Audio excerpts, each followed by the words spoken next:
I'll be the first to admit, I love background vocals, and I arguably use them too much in my productions, but I just don't care because they're amazing. And by the way, background vocals don't have to be super complicated. In this video, I'll show you a simple 5-step process you can use next time you want to record some background vocals. And at the very end, I'll show you how I mix my background vocals without even listening to them. Stick around for that. So what exactly are background vocals? In case you don't know, and by the way, it's okay not to know. People sometimes feel like they got to know all this stuff, or they feel embarrassed if they don't know it. There's no reason for you to know something until you know it. If you're new to production, or maybe you've just been doing it for a while, but you've never really dove into background vocals, that's super normal. That's why Home Studio Corner exists, by the way, to help bridge the gap between where you are and where you want to be musically. So background vocals are exactly what they sound like. They are vocals that sit in the background, but they're different from harmony vocals.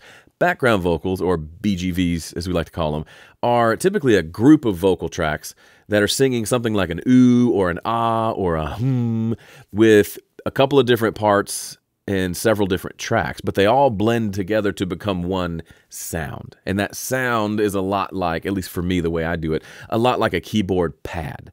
But instead of something predictable like a keyboard pad, it is something bespoke to the song. It only exists in this song, in this moment, so no one can ever steal it, right? And no one will ever have the exact background vocals that you have in the moment, because it's a different singer than anyone else will have, different parts, and it's made specifically for that song. That's why I love it. It allows me to create essentially a new keyboard sound using just my mouth and my microphone. I like that a lot. So I'm going to take you through a simple 5-step process to record and mix background vocals. After each step, I'll explain it to you, and then I'll do the step on camera so you can see how that works. By the way, this is the kind of thing I teach in depth inside my courses. If you've been itching to try out one of my courses and you haven't yet, Black Friday is on the way, and I've got some seriously awesome sales planned. But you can only find out about it if you're on my email list. One way to get on my email list is to grab this. Go to homestudiocorner.com/checklist. That will get you access to this. This is a one-page recording checklist, but it's not a boring checklist like, be sure to plug in your microphone. No, it's a creative checklist. So, okay, we recorded this track. What do we record next? How do we make that decision? This checklist gives you some ideas and ways to think about it to keep you on track and keep you creative. Plus, that gets you on my email list, so you'll find out when my courses go on sale. It's a good time. Check it out. Okay, here we are in Studio One. This is actually a song I recorded years ago and never released. I recorded scratch tracks and then went to tracking day with the band and was like, no, I don't want to release this. So I actually pulled it up. I forgot this song exists. Perfect material to record a simple background vocal part. Wouldn't you agree? So I'll let you hear it as I start recording it. But step one of this process is to simply choose a sound. Do you want to make it an ah, or an ooh, or an Let's go with, I feel like this is an ooh song. Here's the part here.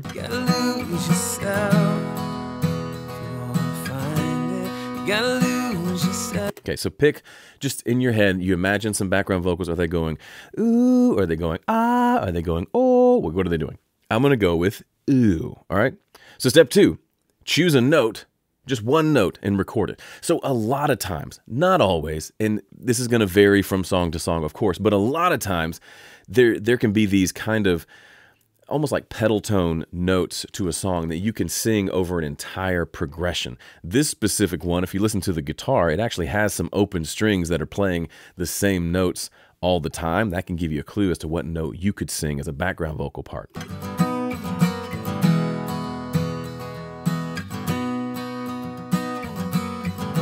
It's got that, I think I played this in B, and then I tuned the high E string up to F sharp.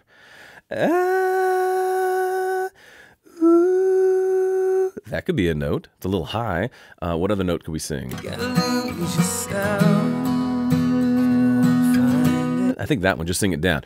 Ooh, because the guitar already has it up. Ooh, so we could just sing ooh. So let me switch over here, and let's record this onto a track in good old Studio One. Okay, here we go. Let's start from here.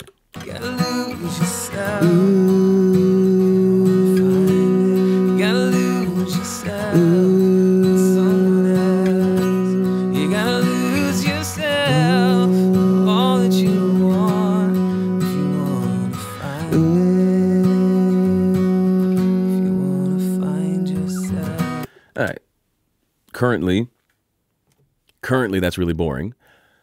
Here's where the next step comes in. Stick with me for a second. You found your note and you've sung it over the part. Now, just do it again. Double it. Record it again. So I'm going to duplicate this track, and we're going to switch over and record that. Here we go. I'm going to mute the first one just so I don't hear it. I'm going to let you hear it in a second.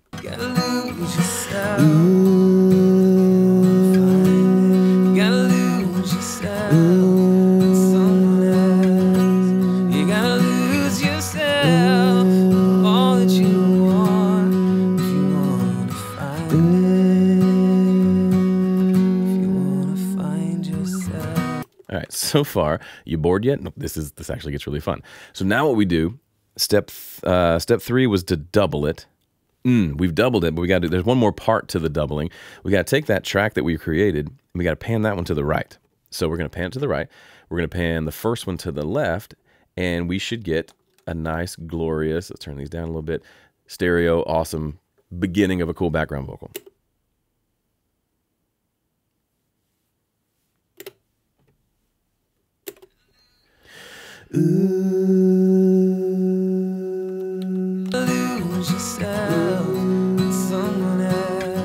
Okay, so now it's still arguably a little bit boring.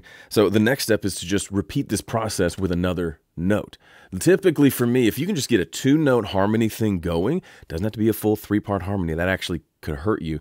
Just 2 notes is a great starting point or even ending point for background vocals. So I'm gonna take these 2, duplicate them.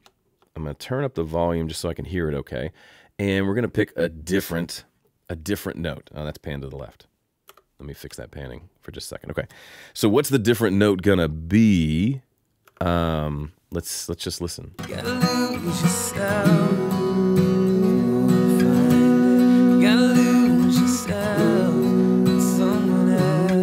So typically, if you know your music theory, a 5th is a great option. So,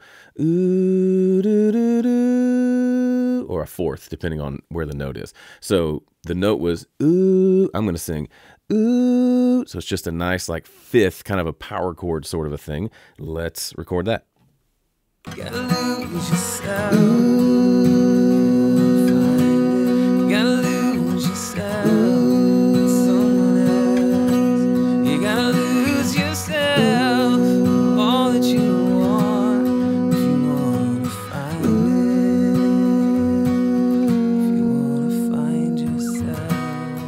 So that ended up, I was singing the sustain of that sus chord. So I just resolved it down to the 3rd. But for the most part, it was just 1 note. We changed it at the end. We could also have left it open and just left it sustained. That might have been cool too, but I just couldn't help myself. I had to resolve it. All right, let's switch over and record that again on the 2nd track.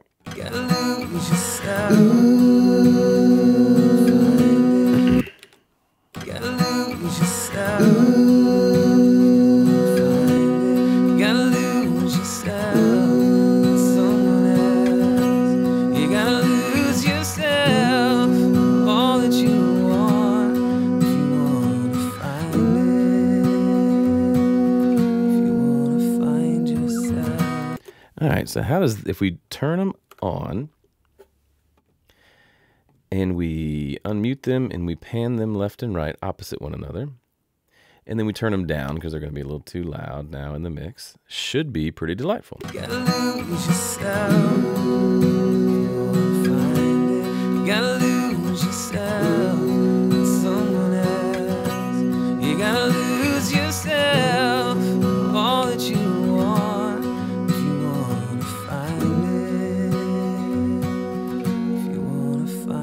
Okay, not bad. Now, what's the big problem here? It's very thick, right? It's 4 of me singing, and it's got some thickness to it. It needs to be mixed. It's not to get it right, the source problem. It's just the notes are right. We just don't need all that low end for this specific thing. Let me show you how I would mix this, which is step 5, the quick mix.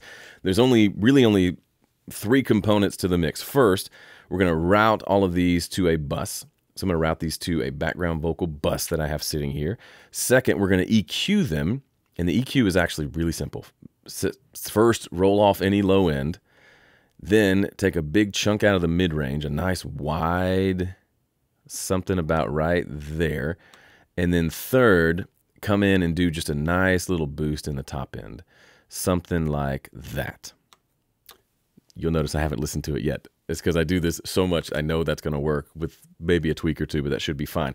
Final piece is I want to send it to a reverb, and I'm going to send this to a plate reverb that I keep in all my sessions. It's got a big, long 6-second decay time, and I know if I just send it about there, that should be good. Let's see how our mix turned out. This was a no-listen mix. Let's take a listen now.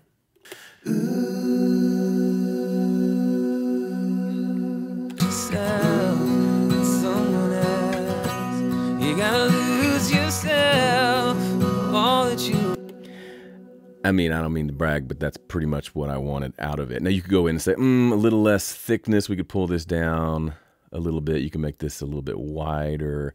And you could also probably give it a little bit more reverb and it would be fine. You gotta lose yourself in someone else. You gotta lose yourself, all that you want, if you wanna find it, if you wanna find yourself. And just like that, we got ourselves some background vocals. Rinse and repeat, try different notes, add the high octave if you want. You can go nuts with it, but for me, at least 2 parts, 4 tracks, EQ, reverb. Baby, you got yourself a stew. Who knows that reference? Leave a comment below. That's it for this video. If you liked this, make sure you're subscribed. Double check, look down. Are you subscribed? If not, click the button over here to subscribe. And after that, if you want to watch another video from me on a big, it's not necessarily a mistake, but a way that people record their vocals, typical like lead vocals, that can be a big waste of time, this video will show you a better alternative. Enjoy that. Thanks for watching. See ya.